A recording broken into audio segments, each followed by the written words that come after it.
Assalamu alaikum grade 6. I hope you all are fine. This is your maths class and today our topic is equal sets. So two sets are said to be equal if the elements of both the sets are identical. That is, any element of A is an element of B and any element of B is an element of A. दो sets कब equal होंगे? जब दोनों के elements जो हैं वो same होंगे. For example A is equal to 2, 4, 6 and B is equal to even number less than 8. So even number less than 8 are 2, 4 and 6. So A and B are equal. यहाँ पे A और B दोनों equal हैं और इनके बीच में कौन सा साइन आएगा? Equals to. Take a look at this. As set P is equal to Oscar winning actors from Pakistan and set Q is equal to World Cup soccer winning teams from Asia. So Asia में तो football खेला ही नहीं जाता और पाकिस्तान में से कोई भी ऐसा एक्टर नहीं है जिसने ऑस्कर अवार्ड विन किया. So these two sets are both sets are null set, hence they are equal. अब ये दोनों सेट खाली हैं और ये दोनों इसीलिए इक्वल भी हैं. Now look at these two example. Set X is equal to pie, pizza and pancake and set G is equal to pizza, cola and burger. यहाँ पे अब पाए, पिज्ज़ा और पैनकेक है और यहाँ पे पिज्ज़ा, कोला और बर्गर है. बट ये दोनों जो हैं इसमें एलिमेंट्स क्या हैं? डिफरेंट हैं. So these are not equal. Equal sets में दोनों एलिमेंट्स भी सेम होने चाहिए दोनों सेट्स में. Second topic is cardinal number. The cardinal number of a finite set is the number of distinct elements in the set.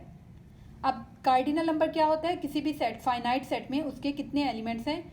अगर 4 elements हैं तो उसका कार्डिनल नंबर 4 होगा. अगर 5 एलिमेंट्स हैं तो 5 होगा.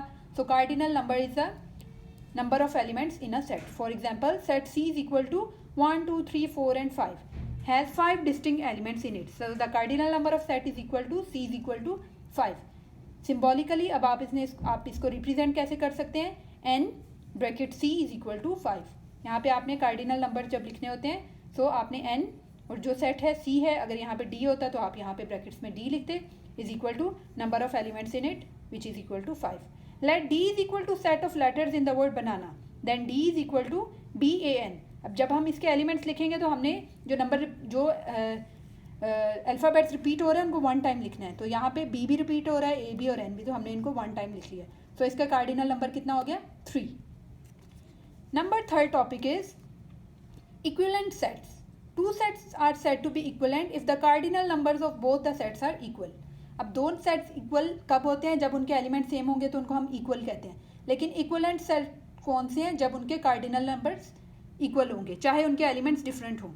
For example let A is equal to prime number less than 4 and B is equal to all factors of 3. So prime number less than 4 are 2 and 3 and so its cardinal number is 2 because there are 2 elements in it and all the factors of 3 are also 2. यहाँ पे भी इसके कितने elements हैं? 2 और इसका भी cardinal number 2 है. So these two sets are equivalent. So हम इसको सिम्बॉलिकली कैसे रिप्रेजेंट करेंगे? ये वाला साइन आप इसके बीच में लगाएंगे. Remember equal sets are always equivalent but the converse is not true. हमेशा इक्वल सेट्स जो होते हैं वो इक्वलेंट भी होते हैं क्योंकि उनके कार्डिनल नंबर सेम होते हैं, क्योंकि उनके एलिमेंट्स भी सेम होते हैं. लेकिन जो इक्वलेंट सेट्स होते हैं वो कभी भी इक्वल सेट नहीं होते.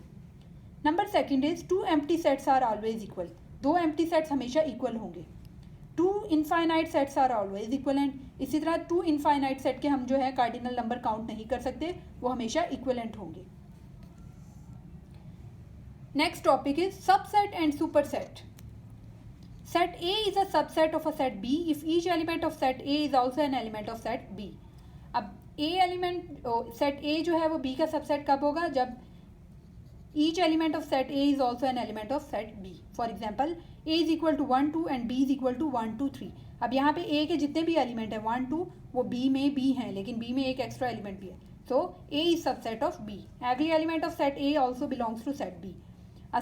So set A is contained in set B और A is a subset of B. उसका एक छोटा पार्ट है. So symbolically we can represent it as, यहाँ पे इसका ये वाला सिंबल आएगा. On the other hand, B is a superset of A as B contains set A. इसी तरह B जो है वो बड़ा सेट है और उसमें A पाया जाता है. So this is a superset. B is a superset and A is a subset. So symbolically B is a superset of A. Superset के लिए आप ये वाला साइन यूज़ करेंगे. तो सबसेट कौन सा होता है?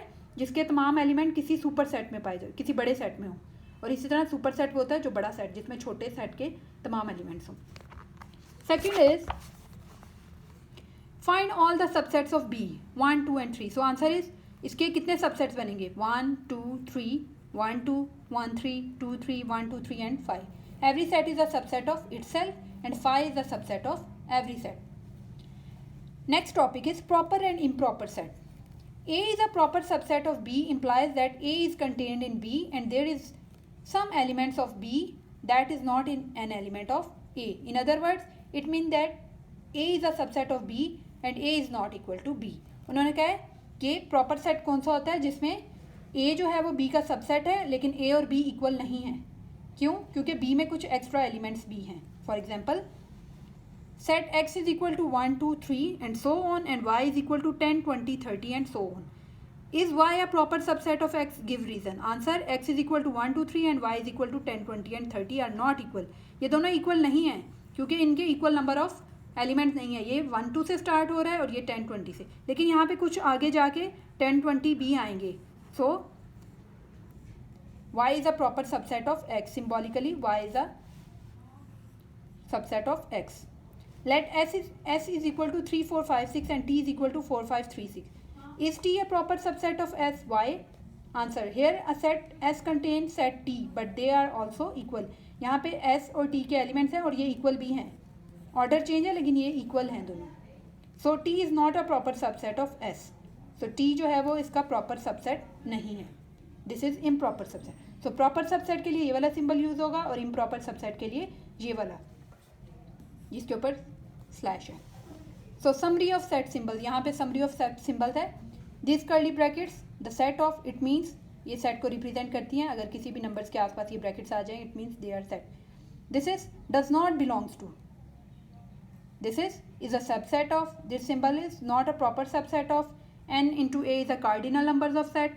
This symbol is used belongs to, this is null or phi set, is a proper subset of and is a superset of. So ये आपने सारे symbols याद करने हैं और इसको अपनी notebooks में लिखना भी है. So exercise number 1 E part number 1 is, which of the following sets are well defined set? A is test cricket captains of Pakistan. So test cricket captains of Pakistan को हम लिख सकते हैं कि वो कितने हैं. So this is a set. B is all difficult problems in a mathematic book. So this is not a set. आपको नहीं पता कि मैथमेटिक बुक में कितनी प्रॉब्लम्स डिफिकल्ट हैं. किसी बच्चे को वो डिफिकल्ट लगती हैं, किसी को नहीं.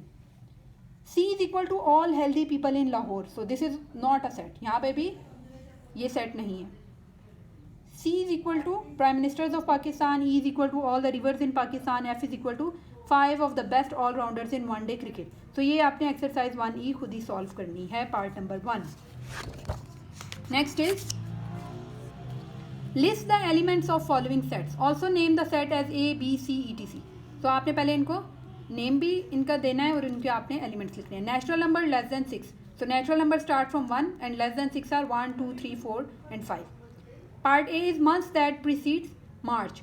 अब जो मार्च से मंथ्स जो हैं वो मार्च से पहले आते हैं तो आपने क्या करना है, उनके नाम लिखने हैं. So that are January and February. B is 3 big cities in Pakistan. तो यहाँ पे आप कोई भी 3 बिग सिटीज़ के नाम लिख सकते हैं.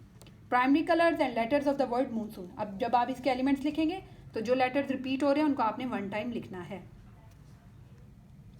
सो exercise number 1E part number 1 and 2 is your homework for today. जज़ाकल्लाह.